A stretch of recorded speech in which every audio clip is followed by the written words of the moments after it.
मिसळ आहे, मिसळ आहे ती वेगवेगळं तयार करून दिली जाते.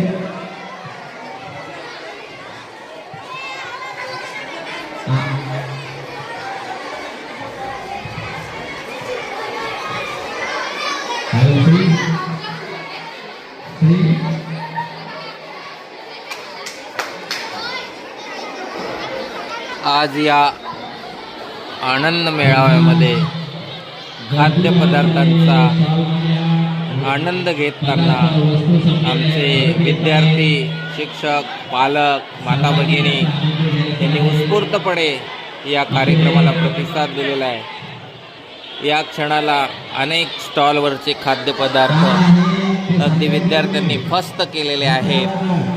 अगदी स्वादिष्ट रुचकर असे पदार्थ या ठिकाणी बनवले होते आणि सर्व विद्यार्थी, पालक, परिसरातील या विद्यार्थ्यांना प्रोत्साहन देण्यासाठी आलेले पालकवर्ग या सर्वांचं आम्ही शाळेच्या वतीने मनापासून आभार मानतोय.